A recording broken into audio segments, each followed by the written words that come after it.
Hey everyone.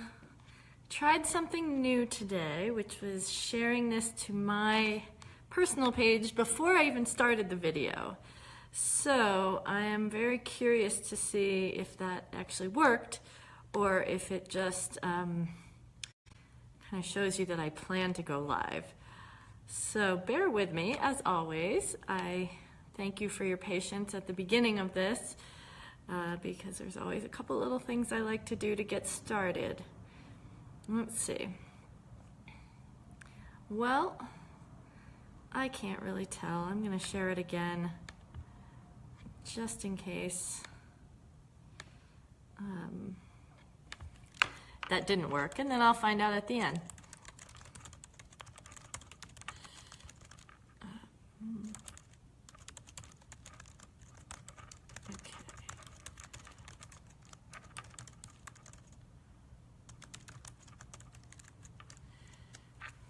All right, so we shall see.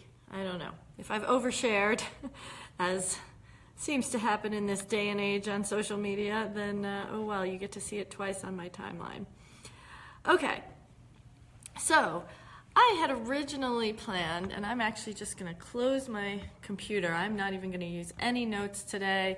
I usually have a bit of a curriculum set up, but actually something happened to me this morning that made me decide to completely throw that out the window and switch topics for today's Facebook Live.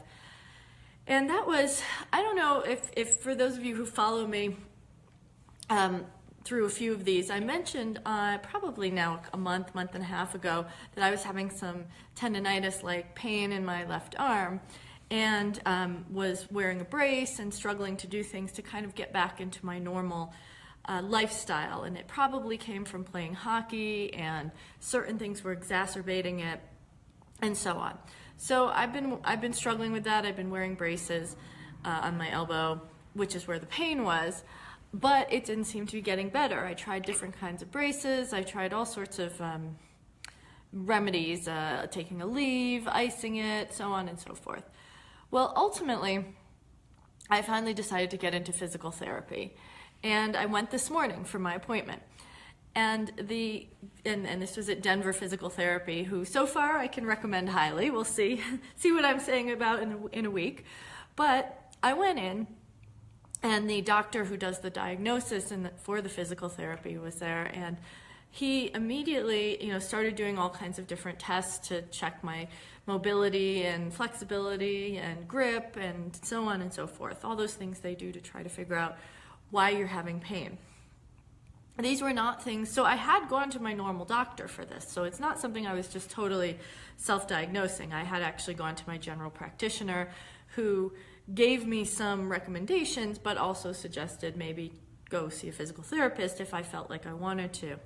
Okay, so he immediately started doing his process to diagnose my arm, which was unlike anything anyone had ever done for me before. My previous doctors had done some various sort of like pressure tests, and then one ended up giving me a cortisone shot when I had this issue in my other arm, so on and so forth. So this was completely unlike any of the other doctors had done, and involved all kinds of different movements, as well as things that had to do with my neck and my back and my shoulders and even my posture. And so I was sort of going like, well, but my pain is in my elbow. Why are we doing all these other things? And to make a long story short, through this process, he discovered that this elbow pain, which I can tell you is right here, and it gets worse when I grip, and all the things that sort of act like tendonitis, is actually coming from a problem with some of the muscles and fibers and nerve fibers in my neck, in my vertebrae. And it was amazing as he showed me kind of the different connections between what's going on there and why my arm hurts, and he could actually do things to relieve the pain or make my arm hurt worse by just doing things to my upper back and neck area. So I'm extremely excited and happy because I've been living with this pain. I've been doing all the things that you're supposed to do for tendonitis, wearing the braces, wearing the little wrist, elbow straps, taking a leave and icing it and stretching and so on and so forth. If anything, it seemed to be getting worse. immediately after this appointment today, it was totally clear that the things he had me start to do, which are just small little different kinds of stretches and neck movements, were immediately making it better. And I know that's only in the short term, but I've never experienced that sort of relief with all the other things I was trying before. So I'm super excited about the potential. I was getting really down about this. It's been affecting my life pretty severely. And just after that appointment, I'm feeling really hopeful and positive and excited to get started on this new rehab regimen. What this got me thinking about was what a difference it made to go to somebody who is an actual specialist in this area. His techniques were different. His approach was more holistic, saying, I know your pain is here, but let's look at the whole picture of what was going on when it started, what makes it worse and better, and so on. So he really took a whole different way of looking at the problem, which was so insightful to me to think about not just your medical training, but the way that you approach figuring out what's going on with someone. And then that made me think back to a conversation I had online. I'm part of a psychology forum, and actually both a psychology and an entrepreneurial forum. And in the entrepreneurial one, one of the members said, hey, I think I need a business coach. And we proceeded to have a conversation about, well, what do you want to get out of this coaching experience? Why do you think you need a business coach?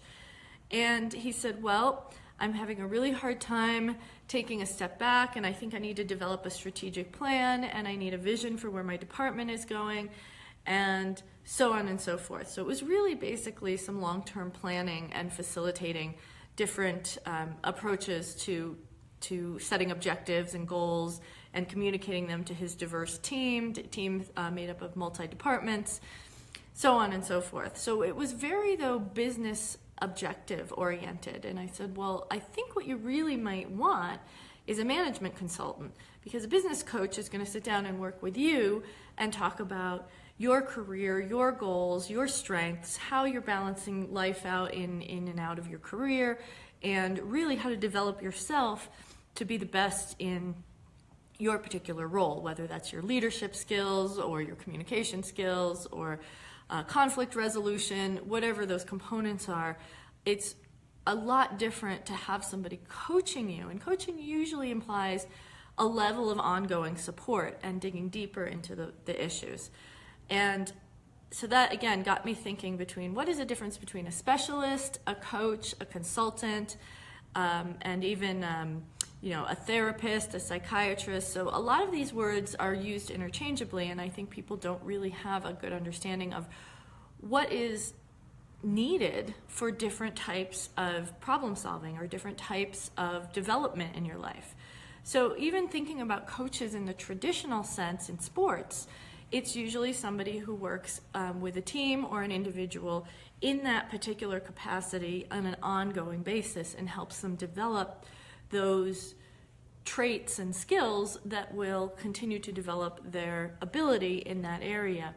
Now, that's not to say those can't translate into skills in other areas of your life. Obviously, if you're working on a balance skill, maybe you're a football player and you're working on your agility and balance skills, of course those may also help you avoid being clumsy and doing other things well. So it's not to say that coaching can't help you develop in a more broad sense, but typically you at least start out with a specific boundary and area of expertise in mind to apply those skills to.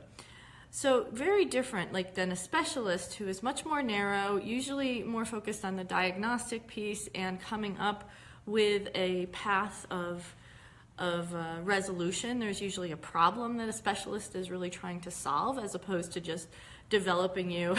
Certainly I would have been a little weirded out if the physical therapist was like, okay, well, that's fine, your elbow hurts, but we really want to make this the best elbow it can possibly be. So we're going to set up a 5-year plan for your elbow to develop and become this perfect elbow and see its growth potential. No, that would have been a little bit weird if the physical therapist had started talking like that. So Really, a specialist is typically, looking very deeply at a complicated problem, perhaps one that's primarily difficult to diagnose, and then handing off the execution oftentimes to a team to then follow those recommendations. I'm Jenny. I'm glad you got a kick out of it. And hello, Stephanie, Jenny, and Gary. It's really nice to see you today. So think about this as you're trying to either tackle something specific in your life or develop yourself long term.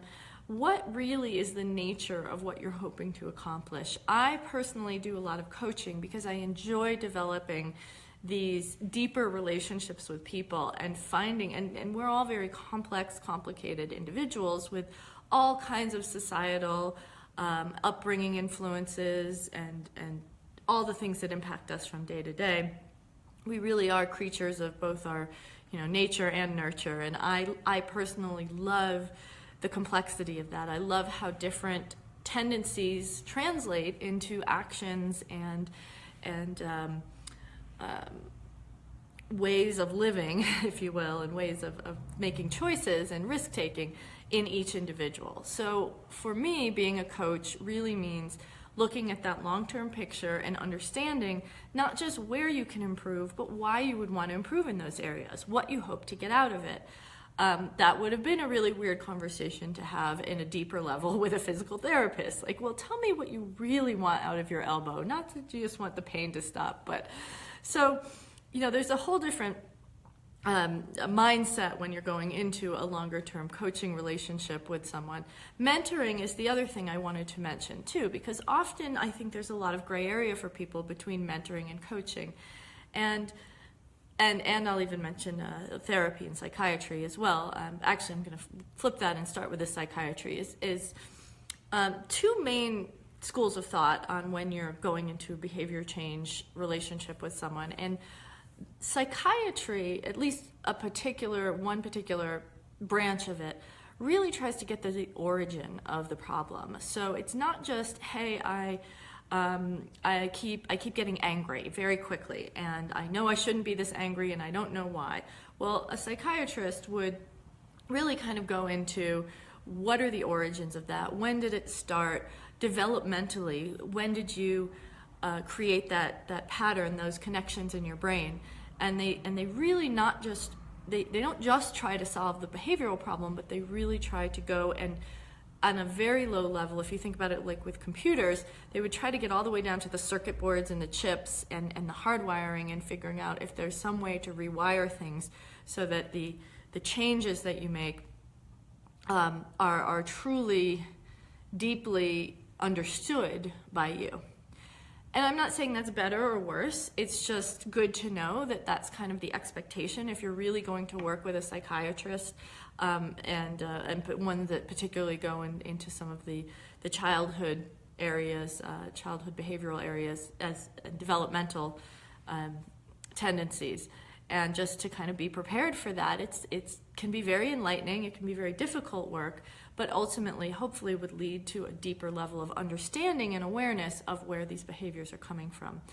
Then there's therapists and coaches and psychologists and social psychologists and a whole spectrum of people out there who are very well trained. I'm not necessarily suggesting they're smarter or not smarter or better or worse, but they typically tend to focus more on behaviors. So rather than going very deep and saying, well, do you think you get angry because your mother chucked you off the changing table when you were 6 months old?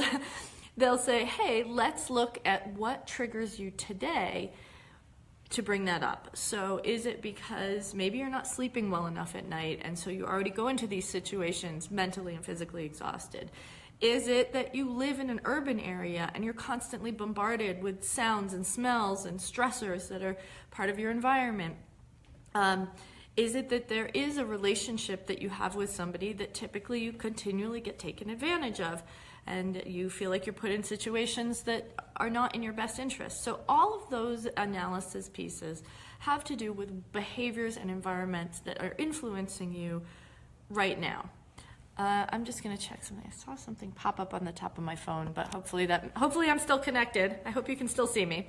At any rate, so that's something to be aware of if you decide to work with a therapist or a psychologist or anybody in sort of that realm of thinking, is they won't necessarily have the techniques, the credentials, the training to go back into your early development and figure out where some of these emotional triggers are coming from, but they will take a good hard look at why, when, and how they occur in your present set of life circumstances. And that can be plenty. For some people, that may be enough information to be aware of the changes they'd like to make and start to put a plan in place. So that's a little bit more on the psychology, psychiatry side. Mentors typically are people who have just been successful in their chosen area, whether that's in business or in life, and are willing to put in an extra time to try to share their lessons. They're not necessarily trained in particular methodologies. There usually is a less structured approach to them, and it's kind of more of a, I don't want to say casual relationship, because there can be a good amount of structure to it, but it usually has a lot more to do with discussing, hey, I'm struggling with this issue right now, can you help me be a sounding board for it? So typically from what I've seen, and I've done a few mentorship programs as well, it's driven almost more by the mentee than the mentor. The mentor should try to find out that person's world and what their challenges are, but it's really sharing that experience and guiding. So again, none of these are necessarily right or wrong. They just have very different relationship expectations, levels of training. Some will have particular methodologies. I would hope if any of you are out there looking for coaches, life coaches, business coaches, dating coaches, one thing I would suggest is trying to understand whether that person has a methodology, whether that's one they've developed themselves by combining different approaches, or it's one that has been proven in other circumstances and they apply it in their own way to their own clients. I think that's super helpful. Typically, most mentors don't have a methodology. They just sort of work and it's a relationship. I personally feel like if a coach is decent, they have some sort of training in behavior change or social psychology, and they can understand some of the underlying motivations to behaviors, and then apply hopefully some sort of a, I don't want to say routine, but some kind of a repeatable process to helping people evolve and grow.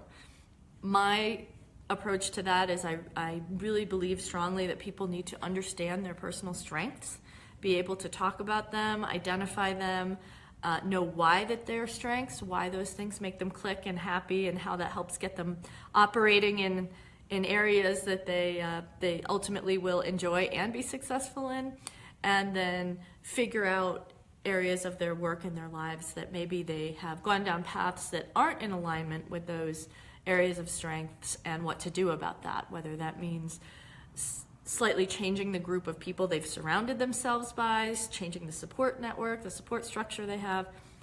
There's as many different approaches to a solution as there are situations. So just a little bit, since this seemed to have come up multiple times this week in my life, between my own experience with the physical therapist, my general practitioner, and then some of these forums that I'm on, as well as some folks I've been talking to who are already in coaching programs, but maybe are less than happy with them for various reasons. I kind of helped them talk through what was working and what wasn't in those situations. So I wanted to share all that with you. I would love it in the comments if you have your own experience with what has worked or hasn't, and what situations or even other areas of personal growth and development that maybe I didn't touch on today that you found were either helpful for you, or maybe you have a story that others can learn from. I would absolutely love to hear about those. And as always, I will put a link in the comments for scheduling a quick chat with me if any of you are interested in sharing, having one-on-one time, sharing something you're working on, and or hearing more about my approach to things. Thank you for joining me. Thank you for watching this. And I plan to be back the same time next week. Bye, everyone.